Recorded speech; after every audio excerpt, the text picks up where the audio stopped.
let's welcome everybody out today to this is going to be episode 35 of Utah in the Weeds. My name is Chris Hollifield, and I'm here with my co-host, Tim Pickett. How you doing, Tim? Doing pretty good. Yeah. Excited to have Kenyon Snow, a patient, a Utah cannabis patient on the podcast today. Kenyon has a pretty interesting history, right, Kenyon? Yes, I do. Definitely an interesting medical history for sure. Right. You've been cut open a couple of times. Yeah, just a few times. Well, what's the story? Where should we start with this, Tim? Like how he got introduced to cannabis, or his medical history, or what? That's a good question. You know, Kenyon and I have actually known each other for almost virtually, right? For 6, 7, 8 months now. Yeah, right? I was looking back over our text threads, and we almost worked together. Yeah. Right? Like, what's the story there? What happened? Tell us about that. Yeah. So I actually, did the interview, all that stuff with you. Everything was great. And I was set to start working. And then my doctor gave me the word that, hey, we've got to go in and do another surgery. You're going to be out for another month or so. And then that one, when I was like, oh, dang it, I just accepted this new position and I was excited to start working because I got my card from you guys and you guys were awesome. And I was super stoked. And then they were like, oh, yeah, we're going to do surgery. And then COVID hit really hard. And then they ended up pushing it off. But during that month, I was waiting to for them to basically give me the green light. And they never did. They kind of just left me hanging. So. Oh, really? So tell us about your health. What's your, this is really, I think this is interesting for people. For sure. We interview a bunch of different types of people, different parts of the cannabis culture in Utah. And we always come back to patients and patient stories because it's important to bring people together on what cannabis is actually being used for. And I think it legitimizes the use of this plant as medicine to hear real stories. Tell us about how did this all start? Tell us about your health. Yeah. So I got diagnosed with ulcerative colitis in 2014. And at the time it was, I got diagnosed with what my doctor said was basically the worst case he had ever seen. And so they started putting me on, immunosuppressants like Humira and stuff like that. And I was okay for a couple years. And then in 2016, when I got married, I actually had a really bad flare up on the day that we got married. And my doctor had me on a bunch of steroids trying to keep me level so I wasn't going off the charts and all that stuff. And when my wife and I got back from our honeymoon, he ended up doing another colonoscopy, did a biopsy, and was like, it's getting pretty bad. So at that point, they put me on a drug called Remicade, which is it's a very strong immunosuppressant to try and get everything to kind of calm down. I was on that for a couple months. And then in February of 17, they did another colonoscopy. They did a biopsy and said that it was precancerous and my body wasn't responding to the medication. So the only option at that point was to get my colon removed, which I did in March of 2017.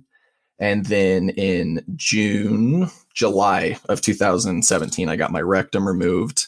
So yeah. Okay, I want this. There's a lot to unpack.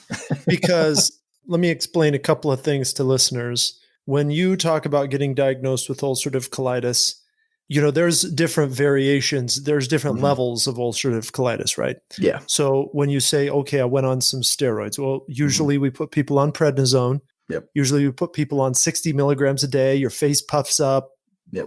You retain a lot of water. You stay up all night for a little while.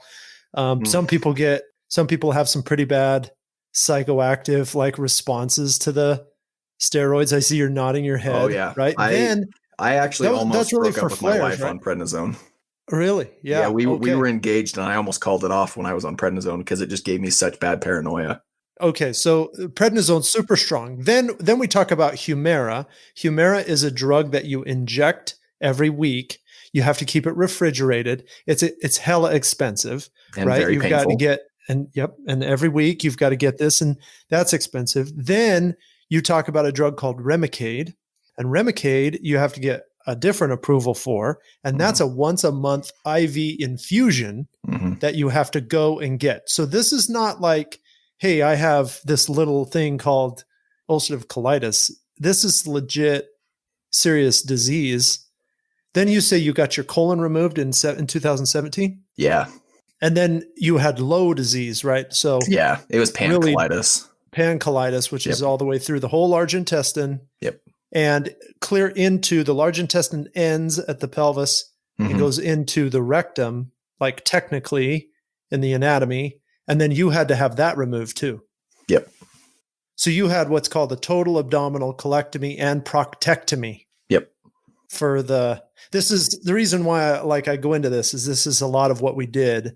Right. I worked in general and GI surgery for 6 years. Oh, nice. So we did not do too many of the proctectomies, but a lot of the total abdominal colectomy. And so you have a ileostomy. Yeah. Which is a bag that's from the small intestine on the right side. Yeah, it's actually now on my left side.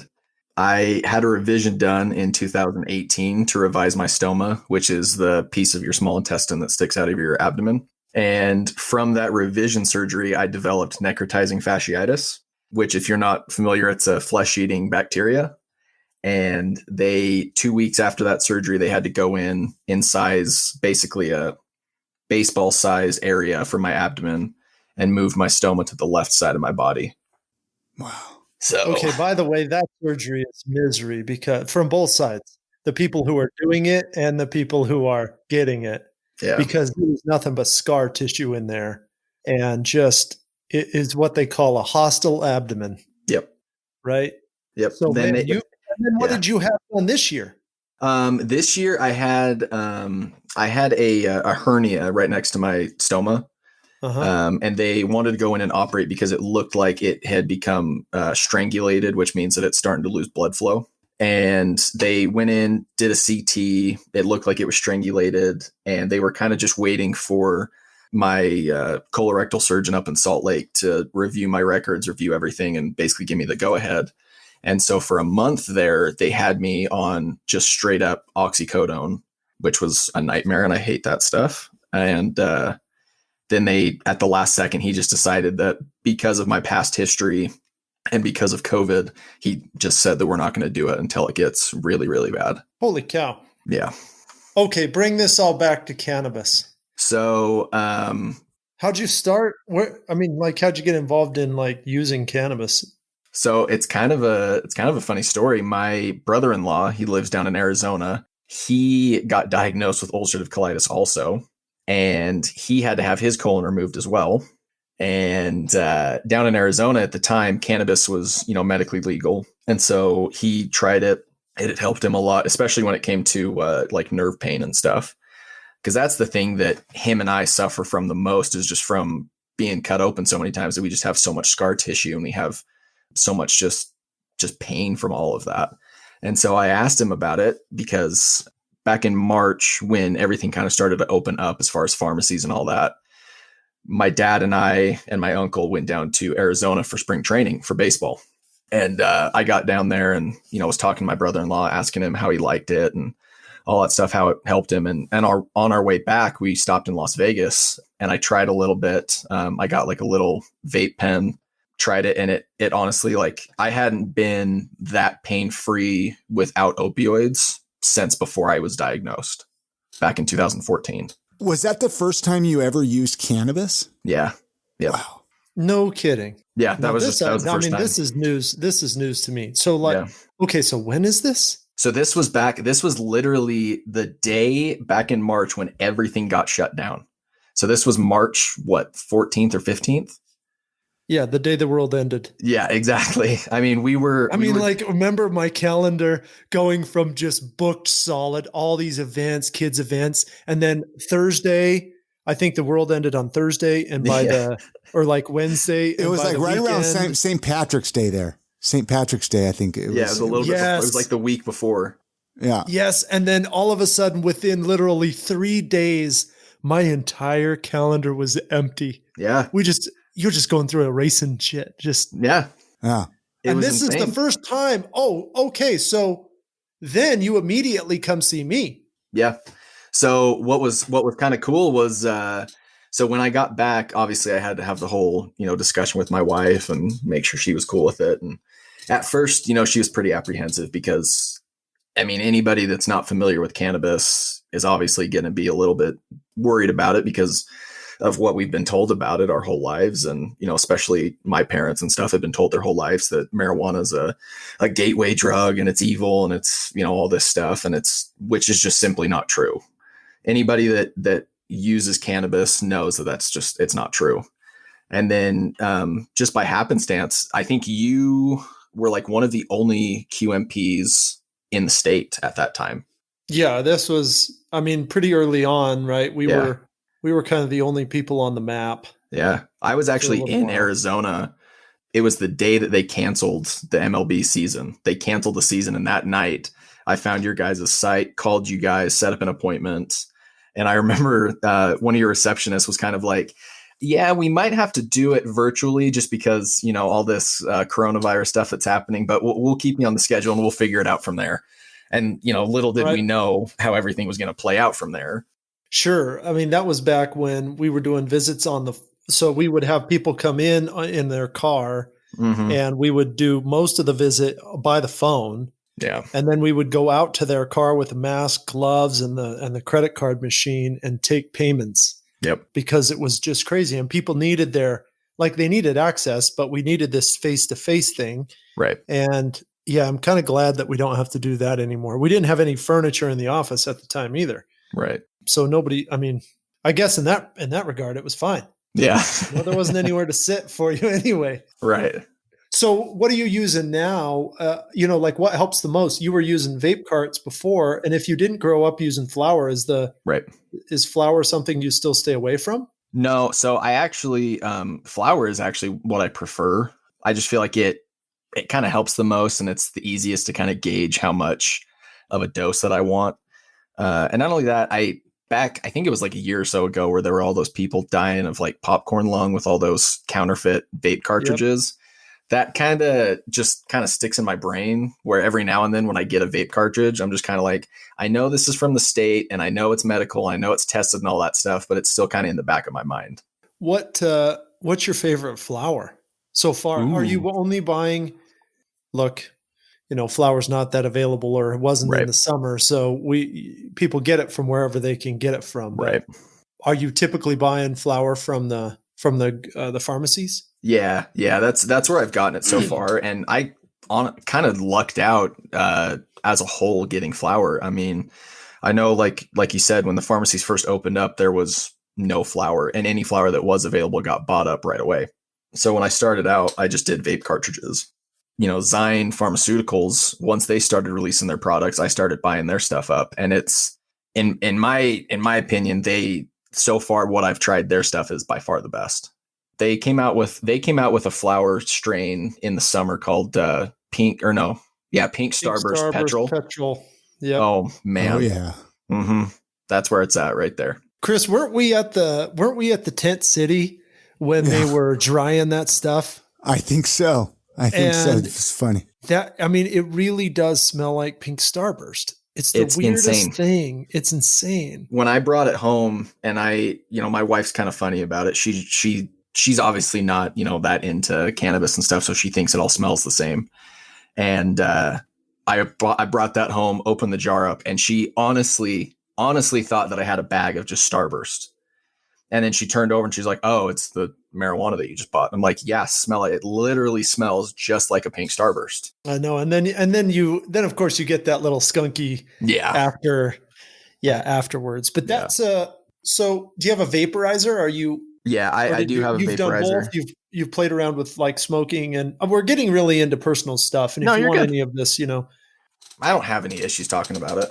It's just interesting because I didn't know that I didn't remember that you didn't have any experience before you got to me. Right. So, somebody who's from here, who has a spouse that, doesn't use cannabis, who is introduced to it, maybe out of state in this story you have, and then they get it and you're using inhaled, you go, you start feeling pretty comfortable with flower. This is the kind of thing I think people miss, that this is it really helps. I know. That's been, but you have to allow yourself the ability to explore it and to experiment with it, right? What was that like? That discussion with your wife like? Yeah. I mean, it wasn't the easiest thing, I mean, cannabis even now is still kind of a taboo subject, and it's bringing it up to her at first, both of us, were LDS, and, she had an issue with it because, I mean, she had the misconception, as do I think a lot of people, that the church was completely against it. And, I showed her all of these things, and I showed her that even in church doctrine that they've come out and said, no, as long as you have a medical card, like, it's completely fine. There's no problem with it. So at that point, she felt a lot more comfortable about it. And then that's when I started my my Instagram account, just trying to educate people who were, unfamiliar, and people that I knew that had either had, inflammatory bowel diseases or that would benefit from cannabis, just trying to show them that, hey, this isn't what you think it is. It's a safe alternative to what's out there, especially when it comes to pain relief. So are you currently taking any other drugs then, or is it all cannabis that you're using now? Yeah. So I'm on just a daily antidepressant, but other than that, I've gotten off of everything. That is so awesome. Yeah. So, and antidepressants work on they're more serotonin. Yeah. And not dopamine. Dopamine is cannabis, and serotonin is actually psilocybin when we get into natural medicine, but kind of a different synapse there. So go ahead, Chris. I was just wondering, you were talking about how you're LDS and your wife was hesitant. I mean, you're in Utah County, right? Right. Which I've been under. You were saying, Tim, the percentage wise of patients in Utah County is incredible. And I was just wondering, I mean, obviously it's not something you go around and tell everybody that you're a patient, but I was wondering if you get any kind of issues in Utah County being a medical cannabis user. No, I mean, I think for the most part, especially like close friends and family, they knew my medical history and they knew the things that I'd experienced. And, another thing is I was completely addicted to pain medication, opioids, for almost 2 years. It got to the point where I almost checked into rehab because I just couldn't get off them. It was the worst. And so the people that had known about that, they were really cool about it. But they're, when I talk to people at work about it, there was actually a guy that I was talking to today at work. I just found out that he's a medical patient as well. Him and I were talking about it, and it's just you get that first kind of funny look where they're kind of like, oh, okay, you use medical cannabis, and then they kind of give you the side eye, like, is it for a legit reason or did you fake your way getting it? Yeah. And I think the biggest thing is just trying to get that stigma to go away. That people, if you tell people like, yeah, I have a medical cannabis card, they're like, oh, okay, cool, right on. Yeah, right. Like you hope, I guess, one day that this isn't, you don't get that side, side look. Yeah. That is like, sure. Yeah. And of course, I mean, we see a lot of, there's plenty of people that come in and say the right stuff and have the right records. But there's also a reason, there's a reason to use cannabis in the morning, in the middle of the day, in the afternoon. Everybody has different pain, different situations. Yep. There's always a reason. There's always a reason, right? Yeah. What's that? There's like some poster, we use indica to sleep. We use sativa to get shit done. Yep. So in your condition too, opioids are even worse because for you've got all this abdominal scar tissue. Opioids are going to slow your bowel function down to a crawl. Make you constipated. Besides, you lose your appetite. Yep. And this just seems better. Have you found that oral versus inhaled methods one is better than the other? I think that obviously, for people who aren't aware, that inhaling it takes effect a lot quicker than if you were to do, ingested. But then there's kind of a trade-off, right? Inhaled usually wears off pretty quick. And then if you ingest it, it'll last a lot longer. So it kind of depends. I mean, I've got flour, I've got vape cartridges, I've got gummies, I've got tinctures. So I kind of, just depending on what I need, If I'm in a lot of pain, especially at nighttime, then I'll take a gummy because I know it'll last all day. And then come morning when I wake up, then I'm feeling good. Do you find that you use it for like nausea or like your appetite too? Oh yeah. Yeah. If I, every now and then I'll kind of get these bouts of nausea that are kind of just unexplained. And part of it is just because my GI tract is so messed up. And when that happens, I actually just got a new vape cartridge from Deseret Wellness here in Provo, Maui Wowie, which if you haven't tried it, I highly recommend it.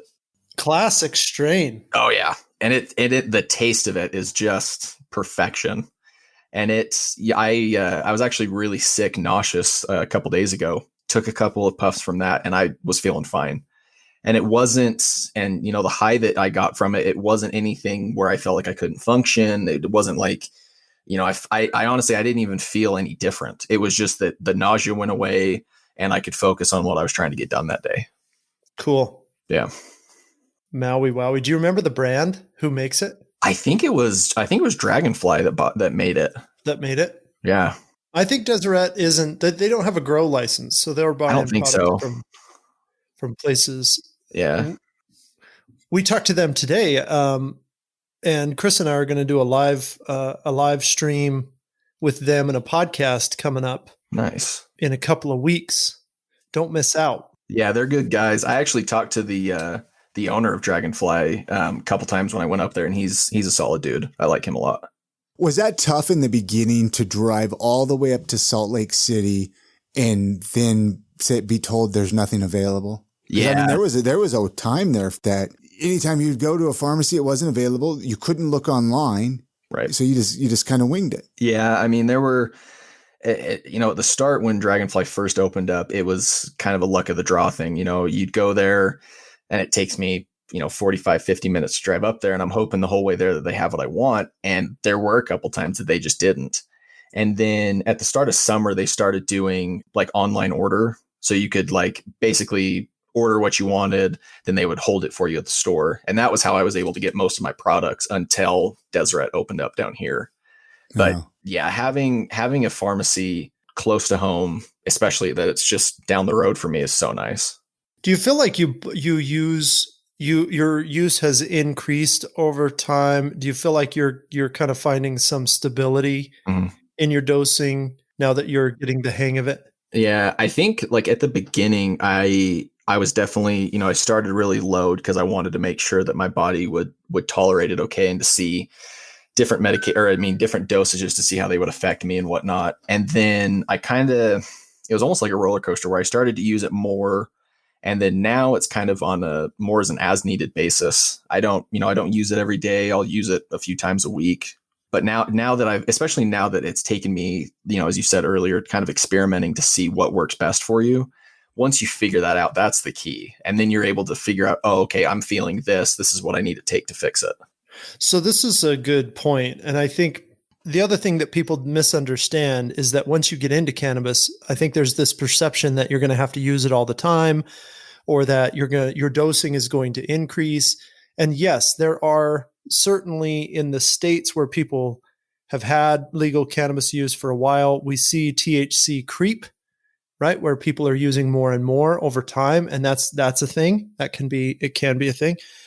And like you said, Kenyon, you take a while to get used to the dosing. And then I don't know, I think it's kind of exciting to be in charge of your own healthcare and your own like dosing regimen. And this experimentation, I think people find some sense of power in helping their own health. Yeah. And so there's a time when you might use it more and potentially even more than you need it. But now, that kind of goes away. Yeah. And you get off of other medications and you start to really just feel better overall. And you have this sense of empowerment of your own health. And then I think that it's not uncommon to start to reduce your use because, now you know what it makes you feel like, you know what you need, you're already feeling better baseline. Yeah. And so you have these options in the toolbox, right, or in the medicine cabinet, right? Yeah. And, so you can kind of use what you need. Like you say, use a gummy here and there.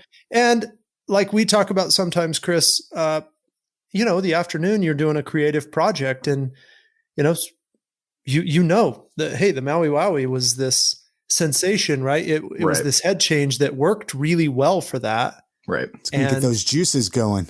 Right. It's in the toolbox. Yep. Yeah. Right.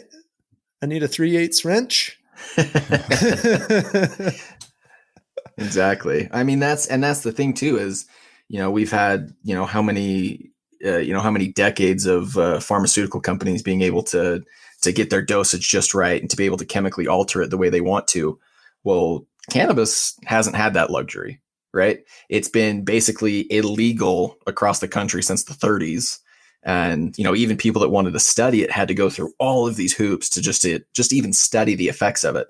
And now that it's been legalized in so many states and hopefully federally, that we're starting to see all of these benefits and all of these different studies that are coming out showing how effective it can be. And, it's going to take time for us to catch up to where pharmaceutical companies are at now. What are your thoughts on recreational use, like recreational adult use? That's a good question. That's normally whenever I tell people that aren't used to cannabis that I have a medical card, that's usually like one of the first questions that they ask about recreational. To me, recreational use, I don't see an issue with it. I mean, I think it's kind of the same thing as alcohol, right? Like, if you use it responsibly, what's the harm, Mm-hmm. And I think especially the way, at least in Utah, the qualifying conditions that you have to have, it's a pretty narrow window, right? And when Prop 2 was first signed into law back a couple of years ago, there were all these other conditions that got removed, and so people that would have had access to cannabis no longer do. So, if there was the case of somebody who has like a little bit of insomnia, to have recreational cannabis would be a game changer. Was insomnia one of the qualifying conditions that they took off? I think. Yeah, the sleep disorder, and then there were some other GI issues like IBS was on there. Huh. And I wonder why they took those off. And it's our understanding that there's not going to be any discussion about adding conditions this year either. Mm-hmm. I think it would take a big groundswell of public to get any movement on that. But I think let's change it. Let's get some friction going. We're changing it. Yeah, I think that's going to be tough. Did you ever try, before you tried THC products, did you ever try CBD products, CBD alone? Yeah, I didn't try anything that was like quote unquote pharmaceutical grade. It was, stuff that you'd see online. I would do my research and make sure that it was legit, but I had tried some CBD oil, last year just for trying to help with pain and trying to help with sleep. I didn't notice a huge difference. And not only that, it was so expensive that it wasn't really worth it. It was just better just to stay on the sleeping medication that I was on. But now that I have my card, I'm able to buy like CBD flower at the pharmacy. And CBD flower actually works really well for me as well. Huh. Yeah. Yeah. This is, we were talking to Mike Rodriguez a couple of weeks ago at Premium Hemp Growers. Mm-hmm. And although there's some way they can use like the waste from what he does and get it into the dispensaries. But I've heard, you're the second person I've heard that can actually find some hemp flower, smokable hemp flower at the dispensaries. And for those of you who don't really know what that is, that's flower that has less than 0.3% THC. Have you ever mixed it, Kenyon, with like you mix it with your regular THC, high THC flower? Yeah, I usually whenever I use my vaporizer, I'll usually do like a 1-to-1 mix. So 1 part CBD to 1 part THC. And I find that honestly, as far as like pain goes and kind of any anxiety that I may have, it kind of just evens me out. I'm not in any pain and I can function and I'm not too out of it, for lack of a better word. I'll have to try that sometime. Yeah, I haven't ever tried it, but you're building your own medicine there. Right. You're building your own experience. Yeah. And it's incredible. Yeah. That would be interesting to have, 4 or 5 jars on your countertop and, this one's high CBD, this one's high CBG, this one's high CBN. I need this for sleep. I'm going to mix all of this with pink Starburst petrol or whatever. Exactly. And I mean, the fun thing is there's so many different strains of CBD flower out there too, that has different terpenes in it and different effects that that it'll do similar to THC. Yeah, we haven't talked to anybody who's using like vaping hemp flower. Yeah. It's a whole nother world. Yeah. I feel like a lot of people, they go straight to THC because it's been illegal for so long. But I kind of took the approach of, and when I first got my card, I did nothing but research for like 2 months, making sure that I got the best vaporizer, that I got the best this, that, and whatever, because I wanted to make sure with all the health problems that I had that wasn't going to be an issue. And a lot of the stuff that I saw was that a lot of people said that they had really good experiences with a 1-to-1 ratio of CBD to THC. And so I tried it, and it's just stuck ever since. To give that a whirl. Yeah. We always talk about it with oral medications, right? All the tinctures have 1-to-1, 1-to-5, 20-to-1, whatever. And yet the flower doesn't have that. You have to kind of build your own teddy bear. Yeah. I know, I've seen a couple of strains at, back in the summer, there was a strain at Dragonfly that was pretty close to a 1-to-1 mix, like just on its own. That sold out so fast. I couldn't make it up there in time to try that. But yeah, I mean, I'll buy a jar of CBD flower and a jar of just regular flower, and I'll grind up just as much as I need for like that one-time use. I won't grind it all up at once, and then I just kind of mix it, just eyeball. That looks about proportional kind of a thing, and then just go from there. How much is the CBD or the hemp flower? Usually it's like 30 to 35 a jar. So for an eighth, it's about 30 to 35. There's probably nobody, Chris, buying that except for people who are smoking it or vaping it. I haven't heard of anybody making their own tinctures with CBD flower. Right. I wonder how that would work out, especially now that we got that Levo. I know. I've got to see that thing in action. No, it's pretty cool, man. It's pretty cool. You guys have one of those? Yeah, we just got one. We just got one, and trying out different things, and nothing like mind blowing yet. We're still trying to figure it out, but I think cooking with cannabis is like it's an art for sure. There's some calculators online that'll tell you, I guess, how much you can put in all the variables, and you can tell how much THC is in your quarter cup of oil, so you get your dosing down. Right. I'm fascinated with this topic of you and you're married, and you were here in Utah. You're in Utah County. You're a new medical cannabis patient. The fact that you seem to have had a very good experience so far. Is your family's been pretty supportive, your friends and everything? Yeah, I mean, at first, my family, I think more so my mom was kind of apprehensive at first, just kind of this whole, she was raised in the era of, those kids that smoke marijuana, they're just the potheads, they're the stoners that don't do anything in life. And, she didn't want me to be that. And then once I sent her like a whole list of articles for her to read, just to show her that, no, this is actually a legitimate thing that's going to help me. And I hadn't told her that I had already been using it for a certain period of time. Right. But is she going to listen to this? Does she know that you were using it before she told you? Or you told her? No. Before I told her, I had already been using it for about a month before I told her. I mean, now obviously she knows, and if she doesn't, then when she listens to this podcast, she will. Hi, Mom. Hi, Mom. It's all legit. Trust us. Exactly. But I mean, my family and all that stuff, they've been super supportive, and they've seen the way that, before I was on cannabis, I was basically a hermit. I never felt good enough to go.